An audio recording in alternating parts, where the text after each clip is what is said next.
જૂનાગઢથી સમાચાર માંગરોળમાં જળબંબાકાર બંદર સોસાયટીમાં પાણી ઘૂસ્યા સોસાયટીઓમાં પાણી ઘૂસતા બોટનો સહારો લીધો બોટની મદદથી લોકોને ખસેડવામાં આવ્યા માંગરોળના નીચાણવાળા વિસ્તારોમાં પાણી ભરાયા છે નીચાણવાળા વિસ્તારની સ્થિતિ અત્યંત દયનીય બની છે બોટની મદદથી કઈ રીતે લોકોને બહાર કાઢવામાં આવ્યા છે તેના દ્રશ્યો પણ સામે આવ્યા માંગરોળના નીચાણવાળા વિસ્તારોમાં પાણી ભરાયા છે લોકોના ઘરોની અંદર પાણી ભરાયેલા છે લોકો આવા પાણીમાંથી કઈ રીતે પસાર થાય કમરથી પણ ઉપરના પાણી વહી રહ્યા છે અને તે વચ્ચે બોટનો સહારો લેવો પડ્યો છે આ રીતે લોકોને રેસ્ક્યુ કરવામાં આવી રહ્યા છે બંદર સોસાયટીમાં પાણી ઘૂસ્યા છે જે બાદ લોકોને બહાર આ રીતે કાઢવામાં આવ્યા હવે મેઘરાજા ખમૈયા કરી અને આ પાણી ઓસરે તેવી પ્રાર્થના લોકો કરી રહ્યા છે જનજીવન પર ભારે અસરો વર્તાઈ છે જૂનાગઢમાં વરસાદે ભારે ધબધબાટી બોલાવી છે જેને કારણે કેટલીક જગ્યાએ નુકસાનના પણ દ્રશ્યો સામે આવ્યા નેશનલ હાઈવે 51 પર હુસૈનાબાદ નજીક માર્ગને નુકસાન થતા વાહન વ્યવહાર તાત્કાલિક બંધ કરવામાં આવ્યો છે તેમજ સોમનાથથી દ્વારકા જતા વાહન ચાલકોને નેશનલ હાઈવે 151 અને નેશનલ હાઈવે 27 ને વૈકલ્પિક માર્ગ તરીકે ઉપયોગ કરવા જણાવાયું છે જૂનાગઢના કલેક્ટર દ્વારા ટ્વીટ કરી આ બાબતે જાણકારી અપાઈ છે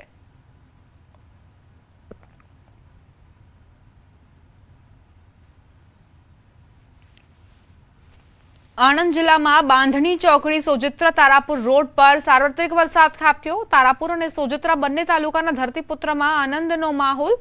ખેડૂતોએ ડાંગરની વાવણી શરૂ કરી જો કે સોજિત્રા પોલીસ ચોકી પાસે વરસાદી પાણી ભરાયા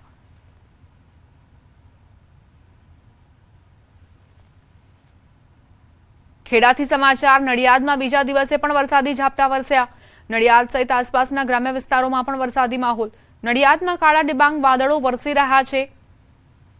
વરસાદી ઝાપટાના કારણે લોકોને ઠંડકનો અહેસાસ પણ થઈ રહ્યો છે સતત બીજા દિવસે વરસાદ વરસતા વાતાવરણમાં ઠંડક પ્રસરી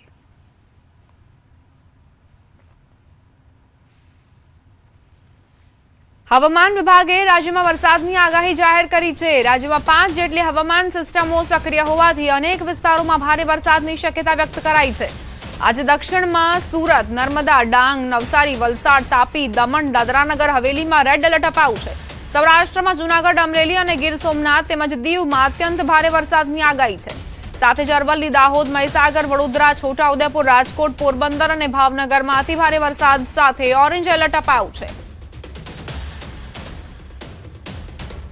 लिए जो extremely heavy rainfall red warning के साथ आइसोलेटेड प्लेसेस में दिया गया है कदुका स्थानों में सूरत नर्मदा डांग नवसारी वलसाड तापी दमन दादरा नगर हवेली के लिए दिया गया है और हैवी रेनफॉल का वार्निंग दिया गया है ऑरेंज वार्निंग के साथ आइसोलेटेड प्लेसेस में कदुका स्थानों में अरावली दाहोद माहीसागर बड़ोदरा छोटा उदयपुर के लिए येलो वार्निंग दिया गया है हैवी रेनफॉल का जो वार्निंग दिया जाता है आइसोलेटेड प्लेसेस में साबरकांठा खेड़ा आनंद और पंचमहल के लिए दिया गया है और सौराष्ट्र कोस्ट में extremely heavy rainfall red colour के साथ जो वार्निंग दिया गया है आइसोलेटेड प्लेसेस में जूनागढ़ अमरेली गिर सोमनाथ और दीव के लिए दिया गया है heavy rainfall warning orange colour के साथ इक्का दुक्का स्थानों में जो होने के संभावना रहेगा राजकोट पोरबंदर और भावनगर डिस्ट्रिक्ट में और heavy rainfall warning Dwarka Botad के लिए दिया गया है येलो वार्निंग के साथ હવામાન વિભાગે રાજ્યમાં થંડર સ્ટ્રોમ એક્ટિવિટી સાથે ચેતવણી જાહેર કરી છે આગામી દિવસોમાં ગાજવીજ સાથે વરસાદની શક્યતા વ્યક્ત કરવામાં આવી છે અને 40 થી 50 કિલોમીટર પ્રતિ કલાકની ઝડપે તેજ પવન ફૂંકાઈ શકે છે थंडर स्टॉर्म वार्निंग भी है इसका जो स्पीड रहेगा 40 से 50 किलोमीटर प्रति घंटा में और बिजली गिरने का भी संभावना है इसमें और बाकी जो बारिश का स्थिति रहेगा हल्का से मध्यम बरसात बाकी स्थानों में भी संभावना रहेगी માછીમારોને આગામી દિવસોમાં દરિયો ન ખેડવા સૂચના આપવામાં આવી છે તંત્ર દ્વારા પોર્ટ પર 3 નંબરનું સિગ્નલ લગાવવામાં આવ્યું છે દરિયાકાંઠાના વિસ્તારોમાં સાવચેતી રાખવા અપીલ કરાઈ છે फिशरमैन भाई के लिए अगले 5 दिन के लिए वार्निंग दिया गया है इसमें जो स्क्वाली वेदर के साथ जो स्पीड रहेगा 40 से 50 किलोमीटर प्रति घंटा गस्टिंग 60 किलोमीटर प्रति घंटा होने का संभावना रहेगा इसमें जो सिग्नल होस्ट किया गया है आज LCS 3 सिग्नल होस्ट किया गया है તો અમદાવાદ ગાંધીનગરમાં સામાન્ય વરસાદની આગાહી વ્યક્ત કરાઈ છે સાથે જ ગાજવીજ દરમિયાન વીજળી પડવાની સંભાવના પણ દર્શાવાઈ છે अहमदाबाद के लिए जनरली क्लाउडी स्काइज और light to moderate rain,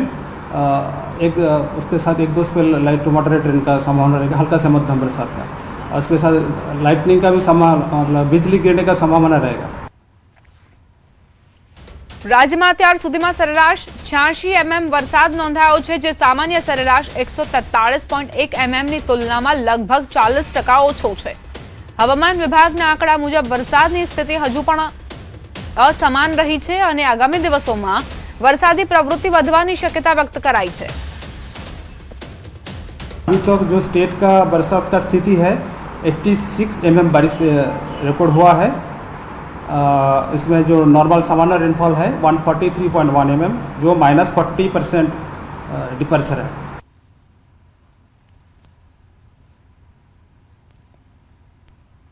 Amreli जिला में सतत चौथा दिवसे वरसादी माहौल जाम्यो छे। लाठी और રાજુલા पंथक में बपोर बाद मेघराजाનું આગમન, घनघोर वादळो वच्चे वरसादनी शरूआत थता गरमीमांथी राहत मळी। शहर તેમજ ग्राम्य विस्तारों वरसादथी वातावरण में ठंडक प्रसरी छे।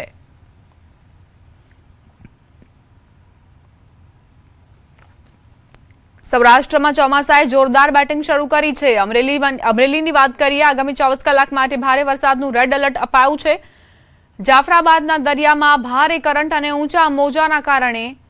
બંદર પર 3 નંબરનું સિગ્નલ લગાવવામાં આવ્યું છે અને 700 થી વધુ માછીમારી બોટોને સુરક્ષિત રીતે કિનારે લંગારવામાં આવી છે।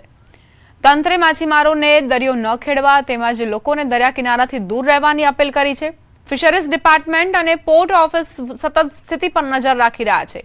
આગામી કલાકો અમરેલી અને ખાસ કરીને જાફરાબાદના દરિયાકાંઠા માટે ખૂબ જ મહત્વના સાબિત થવાના છે। તંત્ર દ્વારા લેવાયેલા આગોતરા પગલાં દરિયા કિનારે વસતા પરિવારો અને માછીમારો માટે સુરક્ષા કવચ સમાન થશે।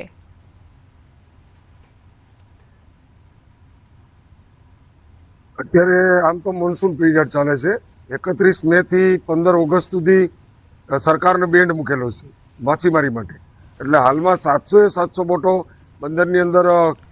જોવા મળશે આપણને, અને ક્રેનથી ચડાવેલી 300 બોટ ક્રેનથી ઉપર ચડાવેલી છે, બાકીની જેટી ઉપર તરતી રાખેલી છે। હાલમાં બંદરની અંદર 3 નંબરનું સિગ્નલ લગાડવામાં આવેલું છે અને વરસાદ એટલો જોઈએ એટલો નથી, પરંતુ દરિયાની અંદર અત્યારે ખૂબ જ મોટો કરંટ ચાલે છે। સમગ્ર સૌરાષ્ટ્રમાં ચોમાસાએ જમાવટ કરી છે। ખાસ કરીને અમરેલી જિલ્લામાં છેલ્લા 24 કલાક દરમિયાન રેડ એલર્ટ આપવામાં આવ્યું છે। અમરેલી જિલ્લાના દરિયા કિનારે પણ સમુદ્રમાં ભારે કરંટ દેખાઈ રહ્યો છે। અત્યારે હું છું જાફરાબાદ બંદર પર। જાફરાબાદ બંદર પર લગભગ 700 થી વધુ બોટ છે, તેને સુરક્ષિત રીતે લાંગરી દેવામાં આવી છે। જાફરાબાદના સમુદ્રમાં કરંટ પણ દેખાઈ રહ્યો છે, જેના સાવચેતીના ભાગરૂપે જાફરાબાદ બંદર પર 3 નંબરનું સિગ્નલ પણ લગાવવામાં આવ્યું છે। રાજન ગઢિયા, ન્યૂઝ 18।